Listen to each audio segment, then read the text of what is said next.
കുറച്ച് ക്ലേ കയ്യിലുള്ളൂ, അത് വെച്ചിട്ട് ഒരു ക്രാഫ്റ്റ് ചെയ്യാൻ പറ്റുമെന്നൊരു കമൻറ്റ് കണ്ടിട്ടുണ്ടായിരുന്നു. എന്നാൽ പിന്നെ ക്യൂട്ടായിട്ടുള്ള ഒരു ഒക്ടോപ്പസിനെ തന്നെ നമുക്ക് ഉണ്ടാക്കി കളയാം. കാര്യം ഈ കമൻറ്റ് വന്നിട്ട് 2 വീക്സ് ആയി. ഈ കമൻറ്റ് മാത്രമല്ല, ഇതുപോലെ പലതും ട്രൈ ചെയ്ത് നോക്കാൻ പറഞ്ഞ് കമൻസിൽ പറയുന്നുണ്ട്.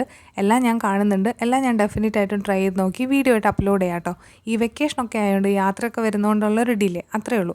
അപ്പോൾ ആ ഡിലേക്ക് ആദ്യമേ തന്നെ ഒരു കുഞ്ഞ് സോറി. ഇനി ക്യൂട്ടായിട്ടുള്ള ഒക്ടോപ്പസിലേക്ക് വരാനാണെങ്കിൽ ഒരു ക്ലേ എടുത്തിട്ട് അതിനൊരു ഹെഡ് പോർഷനായിട്ടും പിന്നെ കുറച്ച് കുഞ്ഞ് കാലുകളും കൈകളുടെയും പോർഷനായിട്ടും ഇതുപോലെ കുഞ്ഞ് ബോൾസായിട്ടും ഡിവൈഡ് ചെയ്യാം. അത് കഴിഞ്ഞിട്ട് ഈ കുഞ്ഞു ബോളുകൾ തമ്മിലൊന്ന് ഒട്ടിയിരിക്കാൻ വേണ്ടിയിട്ട് അതിൻ്റെ ഇൻ ബിറ്റ്വീനായിട്ട് നമ്മളിതുപോലെ ഒന്ന് വരഞ്ഞു കൊടുക്കുക. അത് കഴിഞ്ഞിട്ട് വെള്ളം ഒന്ന് തൊടിച്ചിട്ട് ഒന്ന് അറ്റാച്ച് ചെയ്യണോടുകൂടെ ഇത് ഒട്ടിയിരുന്നോളും. അപ്പോൾ അങ്ങനെ എല്ലാ ബോൾസിൻ്റെയും ഇടയ്ക്ക് അങ്ങനെ ചെയ്യണം കേട്ടോ. അത് കഴിഞ്ഞിട്ട് ദേ ഇതുപോലെ ഒന്ന് പ്രസ്സായിട്ട് ഒറ്റ യൂണിറ്റ് ആക്കുക.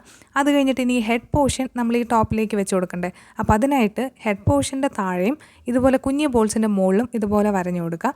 എന്നിട്ടൊന്ന് വെള്ളം തൊടിച്ചിട്ട് വീണ്ടും ഒന്ന് ഒട്ടിച്ച് കൊടുക്കണോടുകൂടെ അതും ഒരു യൂണിറ്റ് ആയിക്കോളും. അത് കഴിഞ്ഞിട്ട് ഞാനിവിടെ 1.5 ദിവസം എടുത്തു ഇത് കംപ്ലീറ്റ് ആയിട്ട് ഡ്രൈ ചെയ്യാനായിട്ട്. നമ്മൾ വെള്ളം വെച്ചിട്ട് സ്മൂത്താക്കി കൊടുക്കണം കേട്ടോ എല്ലാം കഴിയുമ്പോൾ.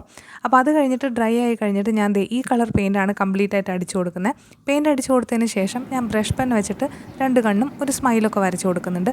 ഇവിടെ തന്നെ ആൾ ക്യൂട്ടാണ് കാണാൻ. ഇനി ഒരു ഗ്ലോസി എഫക്റ്റ് വേണമെന്നുണ്ടെങ്കിൽ നെയിൽ പോളിഷിന് ടോപ്പ് കോട്ട് വെച്ചിട്ട് ഒന്ന് കവർ ചെയ്ത് കൊടുത്താൽ മതി. അപ്പോൾ ഇത് കാണാൻ നല്ല അടിപൊളിയല്ലേ. അപ്പോൾ വീഡിയോ ഇഷ്ടപ്പെട്ടാൽ ലൈക്ക് ചെയ്യുക.